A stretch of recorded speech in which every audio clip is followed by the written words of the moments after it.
السلام عليكم ورحمة الله وبركاته. الحمد لله رب العالمين والعاقبة للمتقين والصلاة والسلام على خير خلقه محمد وآله أجمعين. أما بعد فأعوذ بالله من الشيطان الرجيم. بسم الله الرحمن الرحيم. وعد الله الذين آمنوا منكم وعملوا الصالحات لا يستخلفنهم في الأرض كما استخلف الذين من قبلهم وقال رسول الله صلى الله عليه وسلم وذلك أضعف الإيمان صدق الله العلي العظيم. অধ্যকার শাহ কামালিয়া মাদিনাতুল উলুম তেলফিকুর মাদ্রাসার অধীনে আয়োজিত আল কামাল ছাত্র কাফেলার কর্তৃক আয়োজিত আজকের তামাদ্দুম প্রতিযোগিতার সম্মানিত সভাপতি সাহেব, ন্যায় নিষ্ঠার কলম হাতে বিজ্ঞ বিচারক মণ্ডলী এবং আমার সামনে উপবিষ্ট বাংলার বিভিন্ন প্রান্ত থেকে আসা এলেমের ঝান্ডা উত্তোলনকারী, হকের নিশানা ধারণকারী এক ঝাঁক অরুণ ও তরুণ তলবে এলেম ভাইরা, সবাইকে আন্তরিক মোবারকবাদ জানিয়ে শুরু করছি আজকের আলোচ্য বিষয়। সম্মানিত উপস্থিতি, আলোচনার বিষয়বস্তু থেকে আমি ত্রাণ করে নিয়েছি বর্তমানে প্রেক্ষাপটে মুসলিমদের করণীয়।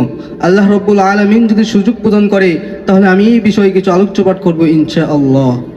সম্মানিত উপস্থিতি, প্রথমে আমাদের জানতে হবে বর্তমান প্রেক্ষাপট সম্পর্কে কেমন চলছে এই মুসলিম জাতির হালাত, কেমন চলছে তাদের অবস্থা। সম্মানিত উপস্থিতি, লক্ষ্য করুন, আসমানের নিচে, জমিনের ওপরে, পৃথিবী নামক এই গ্রহে যদি কোথাও কোনো লাশের স্তূপ বা বিধ্বস্ত ঘরবাড়ি পাওয়া যায় তাহলে দেখা যাবে তাই হতভাগা মুসলমানদের। কথা বলেন ঠিক কিনা? সম্মানিত উপস্থিতি, কেন? উই আর মুসলিম, আমরা তো মুসলমান, আমাদের সাথে তো এরকম হওয়ার কথা ছিল না। কারণ আল্লাহ রব্বুল আলামিন সূরা নূরের 55 নং আয়াতে ইমানদারকে তিনটি ওয়াদা দেন। তার প্রথমটি হলো লা ইস্তাখলিফান্নাহুম ফিল আরদি কামা ইস্তাখলাফাল্লাযীনা মিন ক্বাবলিহিম, আমি ইমানদারকে সেরকম রাজত্ব দান করব যেমন রাজত্ব দান করেছিলাম তার পূর্বপুরুষদেরকে, অর্থাৎ যেমন রাজত্ব দান করেছিলাম হযরত সুলাইমান আলাইহিস সালামকে। সম্মানিত উপস্থিতি, আল্লাহর দেওয়ার প্রথম ওয়াদা আমাদের জীবনের সাথে মিলিয়ে দেখি যে কতটুকু তা বাস্তবায়িত হয়েছে।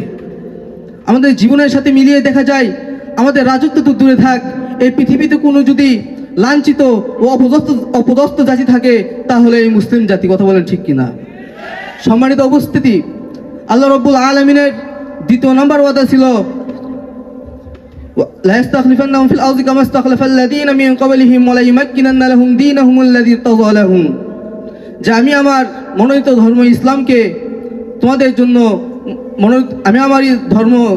তোমাদের জন্য মনোনীত করে দিলাম, এই ধর্ম পালনে কেউ বাধাগ্রস্ত করবে না। সম্মানিত উপস্থিতি, আজ আমরা খ্রিস্টান ভূখণ্ডগুলোতে দেখতে পাই আজ মুসলমানদের নামাজ পড়তে গেলে বাধা আসে, আজ নারীদের পর্দা করতে গেলে বাধা আসে, আজ মুসলমানদেরকে দাঁড়িয়ে রাখতে গেলে বাধা আসে। কথা বলেন ঠিক কিনা? সম্মানিত উপস্থিতি, আল্লাহ রব্বুল আলামিনের দ্বিতীয় ওয়াদাও আমাদের জীবনের ক্ষেত্রে আমরা বাস্তবায়িত পেলাম না। এবার দেখি আল্লাহ রব্বুল আলামিনের তৃতীয় নম্বর ওয়াদা কি ছিল? ওয়ালা ইউবাদদিলান্না লাহুম মিন বাদি খাউফিহিম ঈমানা, আমি এই ধর্ম ইসলামকে শান্তি দ্বারা পরিবর্তন করে দিব। কিন্তু আজ আমরা দেখতে পারি মুসলমানরা নির্যাতিত এবং মুসলমানদের জানমালের কোনো নিরাপত্তা নেই। সম্মানিত উপস্থিতি, আল্লাহ রব্বুল আলামিনের দেওয়া তিনটি ওয়াদাই মুসলমানদের ক্ষেত্রে আমরা বাস্তবায়িত পেলাম না, তাহলে মহান রব্বুল আলামিন কি তার ওয়াদার খেলাপ করলেন? হ্যাঁ, না, এমন তো কখনো হওয়ার কথা ছিল না। কারণ আল্লাহ রব্বুল আলামিন কোরআনে বলেছেন ইন্নাল্লাহা লা ইউখলিফুল মিআদ, আল্লাহ তার ওয়াদার কখনোই খেলাপ করেন না। তাহলে দোষটা বোধহয় আমাদের, নাকি বলেন? সম্মানিত উপস্থিতি, আয়াতের শুরুতের দিকে লক্ষ্য করুন, সেখানে আল্লাহ রব্বুল আলামিন বলেছেন ওয়াদাল্লাহুল্লাযীনা আমানু মিনকুম ওয়া আমিলুস সালিহাত। আল্লাহ রব্বুল আলামিন শুধু ওয়াদাই দেন নাই, তার মাঝে দুটি সত্য উল্লেখ করেছেন। সেই সত্য হলো যারা ঈমান এনেছে এবং আমলে সালিহা করেছে তাদের জন্য এই প্রতিশ্রুতি।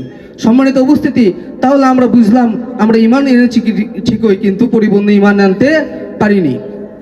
রাসূল সাল্লাল্লাহু আলাইহি ওয়াসাল্লাম হাদিস শরীফের মধ্যে বলেন ওয়াযালিকা আযাফুল ঈমান, এখানে আযাফ ইসমে তাফসীলের সিগা ব্যবহার করেছেন। এরপরে ইমানের কোনো স্তর নেই। এখন আমরা আমাদের জীবনের সাথে মিলিয়ে দেখি কতটুকু ইমান রাখা দরকার ছিল আর আমরা কতটুকু ইমান এনেছি, কতটুকু আমল করার দরকার ছিল আমরা কতটুকু এনেছি। সম্মানিত উপস্থিতি,